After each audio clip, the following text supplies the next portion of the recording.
Hi, this is Raw Chef Yin, and we are in Canggu, Bali. My very first time in Canggu, and I have Edward with me today, who is one of the presenters at the Bali Vegan Festival. He just presented in the Ubud edition, and he is also going to do another 3 more sessions at the Canggu edition of the Bali Vegan Festival. And I just wanted to ask Edward more about, you did a talk on the. What was your talk about? Maybe you can talk a bit about that, and then. So I spoke about the beginner's guide to veganism, which. Can I hold the mic? Oh, I can hold the mic. Yes, you can hold the mic. Can I? Or do you want me to hold it for you? No, I can do anything you want me to do. What would you like me to do, Yin? Hold the mic. You have to be very close to it. Okay, hold it very close to me. So I did the begin. Oh, this is a bit loud, isn't it? Is it supposed to vocalise?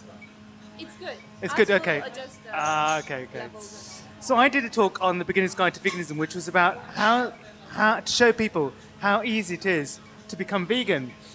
And I think really it's a mindset. Once your mind changes and you think about what food you're consuming, suddenly the choices become easier. But I think it's also everyone has their own life path. I mean, I don't know what your story was, Yin.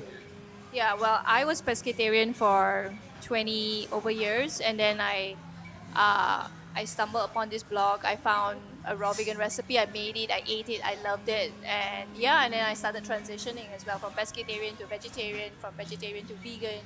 Right. Yeah, so it took me some time. So it wasn't an overnight thing. Yeah, but I did loads of research. There's books, there's free stuff, there's YouTube, there's websites, So I just started making food, and then I started taking courses, and that's when it started. My food started getting good after I actually studied formally how to make raw vegan. Well, for me certainly it was much more about spirituality, and realizing actually one day when I went into my kitchen, and I remember taking out a piece of meat wrapped in cellophane, and I held it in the palm of my hand, and I looked at it and I was thinking, what is that? Why am I holding a piece of meat in the palm of my hand? Yeah. Oh my goodness, this was an animal. Exactly. It's a dead corpse. I participated in the harm and suffering of this animal, this sentient being. And for me, it was like this realization of oneness. We are all connected. If I want other people to treat me with respect, or the way that I want to be treated, then I need to apply that same love and philosophy to other people and to animals as well. And so it's like a virtual circle. That for me was my aha moment. Oh my goodness, there's oneness here. And the other thing, I think the main misconception for people who are not vegan yet is how difficult it is. In fact, it's really easy because, protein. One of the questions, I don't know whether you get the question, which is I get that the all question is where do you get your protein from? And honestly, it's not difficult because you get protein in vegetables. Yes. Yep. Yeah, but the main thing is actually things like Brazil nuts. Brazil nuts has 15 grams. Sunflower seeds, 21 grams out of 100 is protein. And spirulina, 57 grams. Seitan has a lot more, but I wouldn't recommend having seitan all the time. Right. Yeah. But when you think about it, even oats and quinoa, all these beautiful, beautiful new ingredients that are coming out on the market. There's loads of stuff out there. In Malaysia, we have loads of tempeh and tofu as well. So, yeah. And all the vegetables have protein anyway. Yeah.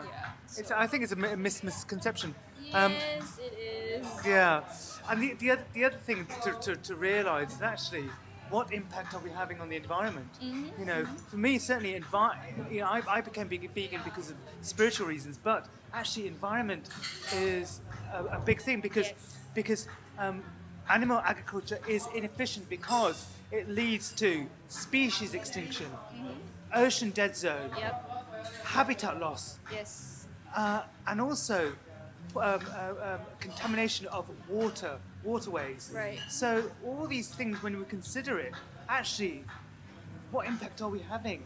And it's inefficient because if you think about it, if crops are being used to feed animals that are then being fed to humans, when you think about it, one in 9 of the world's population is seriously malnourished. How can we live in a globe? How can we live on a globe where that isn't allowed to happen? Really, for me, it's actually what impact are we having?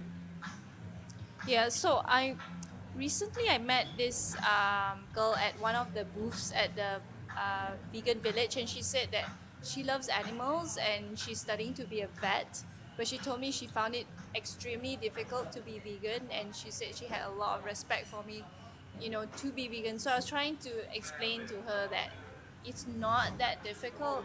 I mean, if you were talking to her, what were the 3 tips that you would give her? I think each of the realization that each of us are on our own journey. So it's being kind to ourselves. I think it's really important not to be judgmental about those people that are not vegan. I know certainly, the way that I helped one of my friends become vegan, and I didn't do it out of wanting him to become vegan. It was a case of actually showing example of what vegan food tastes like. I remember I went to this event and I had loads of food left over. So I had all these bean burgers and wraps, falafel wraps, and I gave them to him. And they were like 3 weeks worth of food. And after 3 weeks, it was like, Edward, your food was so good. I had no choice at all after 3 weeks but to become vegan. It was like, so the first thing is, try it out, but be kind to yourself. I think that's the first thing. The second thing is support. Look for support from people that are already vegan, because maybe they'll be able to help you on your journey. And the other thing is that it's amazing because since being here, it's like a family. I don't know whether you feel like that. Yes. We've come here. Vegan fam. Vegan fam. Yeah. We've come here and we're socializing with people. And isn't it amazing that we're able to, me and you are able to connect. And I'm able to connect with Gaz Oakley and Max Amana and Max Mandias. Mandias. Yeah. So all these people, hi Max. So all these people all these people from around the globe, and it's like a little family. So I think look for support.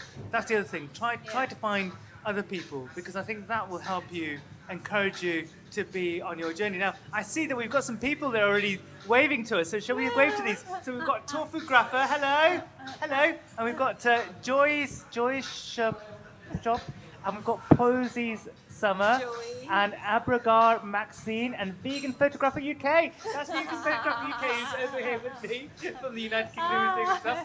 And we've also got Ariel Flans, and we've got Ilirizwan Cooks. Yes. Yeah. So, and the third thing is the camera's there though. Oh, the camera. Well, we've got 3 cameras. We've got 3 cameras looking at it, aren't we? Superstar. I'm not. But I think the third thing is start small. Start with one thing. That's a good. And then go from there, because porridge is, we have that for breakfast. Porridge you can make with oats. Substitute cow's milk for almond milk. Okay. When you start off small, you think, oh, actually, I can do this. And the other thing is like lentils. Lentils are so easy. You know how lentils are so easy to do. Just boil them, put them in, and add spices, and it's just a really curry spices. and curry spices, and have that with rice. And you've already got 2 dishes there. Yeah. So easy. The other thing is tomato paste. Tomato sauce is so easy. It's just saute onions, add some oregano, tomato, 3 or 4 minutes, Bob's your uncle. You've got your own tomato sauce. So it's just sort of simple recipes, That's what I say. Yeah. So, what else would you like to ask me? Maybe you want to tell them a bit about your book. I'm going to say, what did you think of my book? When you looked at the cover, I want to know, Yin, tell me, what did you think about the cover of my book? If you haven't seen the cover of my book, check it out on Ethivegan. But what did you think of the cover of my book? Hey, that's not fair. You turned it around. What the hell? I can't say this on camera. You can't say it on camera. It's censored. That's why you need to get a book. Ah. I thought it looked really familiar. And it gave me a huge sense of empowerment. That's what I I can imagine it gave you a lot of empowerment. But it's actually an image of a fig. Right. I thought it was a lie. Oh, Passion. I thought it was a passion. No, there's lots of passion in there. But yes, my book is out. It's called Essence Beginner's Guide to Veganism. And you've got a book as well, haven't you? Yes, So I tell me do. more about your book. Um, I'm doing. Am I interviewing you or are you interviewing me? it's a two-way interview. Oh, okay. This is for your channel though, isn't it really? So yeah, tell me about your book.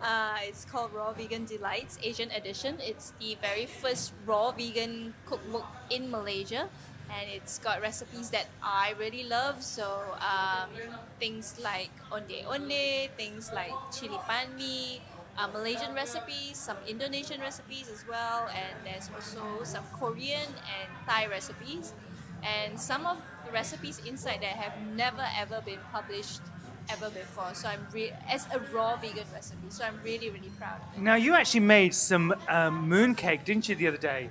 And it was so gorgeous. Honestly, it was like an outer layer made with coconut rice, coconut flour, and then you had an inner layer made with chocolate cacao. Yes. And then inside you had an apricot layer, which was supposed to be like a sort of a egg yolky thing, wasn't it?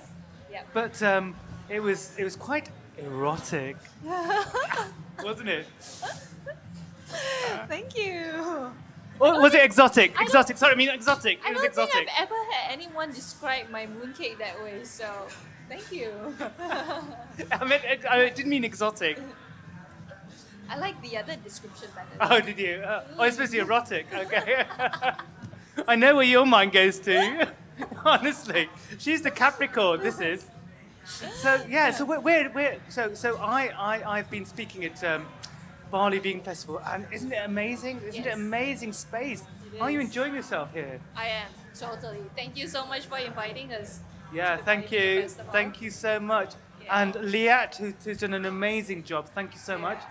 And also Lexia and Natalie, they've done brilliantly. So we've been, I'm humbled and felt so welcome. So thank you so much for that. If you're listening. They will be They listening. better We'll be send it listening. to them. Yeah, you better send it to them. But yeah, so we're after this for you. After this, I'm going to be shooting for my cooking show, my next season. Oh, can I come Yeah. over? Yes, you can on the 25th of October. 25th October. Oh, So I'm I'm gonna be shooting here. that, and then in November I'm doing World Vegan Day Malaysia, two demos, and then after that I have TEDx. I'm speaking at TEDx in USMD Muktabal, so that's a big huge thing. Wow. Yeah, there's a and then l- in between I've got workshops. It's coming Wow, up. Yep. wow. So that's what I'm doing for the rest of the year. Yeah. What about you? Okay. Oh, you're writing a book. That's right. No, I'm actually here for 2 months. Yeah. First month, Marcin's here, my photographer and videographer. And then the second month, I'm going to be in Bali. I'm going to be writing my second book of the series, which is called Presence, the Ascending Vegan. And that's actually about animal rights and animal law and animal welfare. Okay. Now, for me, actually, I became vegan because of spiritual reasons. But recently, more and more, I've been thinking more about animal rights and animal law. Yeah, because once you become so aware of so many things. so many aware. And I think the other thing is, and the reason I've been avoiding it is because of the empathy that I feel towards animal. I remember I was speaking at Berlin Vegan Festival this year, Vegan's Summerfest. And I went to see Melanie Joy speak. Oh wow! Melanie Joy, you saw her. yeah, exactly. Yeah, I've seen her TEDx talk. She's a clinical psychologist. Now she was saying, "Oh, we've got good luck and see you very soon, chef." That's May Honey. She was saying something like, when you become an animal activist, you have something called you can have something called secondary traumatic stress disorder. Yes, I've heard Now, of that. secondary traumatic stress disorder happens when you find it difficult or to watch or be be party or privy to harmful images of animals. So animals that are in distress, either you see them or you hear them, and it causes you to have this secondary traumatic stress disorder. And I remember when I was hearing her, I started crying. And I was so pleased I was in the back of the room, and I was crying. I was like, oh my goodness, this all made sense. I know. And the following day, I was at the Animal Rights March in Berlin. And there's like 7 marches all over the world. There was one in Tel Aviv, I think at the same time, and Berlin and London and Paris. And I remember whilst I was walking along the march, I started crying. And it was just like, whoa, this is getting really emotional. I'm getting really emotional. And for me, I find it really upsetting. So I thought about it, because I'm also a practicing solicitor. So I practice law, and that helps me do all the things I want to do, which is vegan activism. So I thought, I'm going to use my skills, my legal skills, to write about animal law, because I should be using that. So that's what my plan is, to write with my second book in the series. So I'm really excited. And I'm hopefully going to be speaking next year. Fingers crossed. I'm going to be speaking in Melbourne and Adelaide. So I'm looking forward to doing that next year. So that's exciting. And I'm also speaking for Viva next year. Wow. And Far Place in the United Kingdom. And also Vegan Events UK as well. And Vegan Life as well. Can they invite me as well? Well, contact them. Honestly, when you come, because Yin is going to come to London. She's going to stay in my place. Yes. Aren't you? Yes, I am. So- and we're going so- to have some cooking classes. Yeah, we're together. going to cooking lessons. But maybe we can see if there's any events on at the same time as you come. yeah. And then maybe you can speak there. Yeah. That would be would really make sense. cool. Yeah. So everyone will get a taste of Chef Yin in United Kingdom. What else do you want to? I think this is more than enough, actually. Is it? Yeah. I have just Yeah. started. I'm just warming up. Are you warming up? I don't think we have enough space in the camera anymore. Oh, okay. Oh, we'll do a part 2. Oh. I was just starting. I'm just warming up. You should- Maybe we have to do part 2 next time then. Yes, Yeah. we will do a part 2.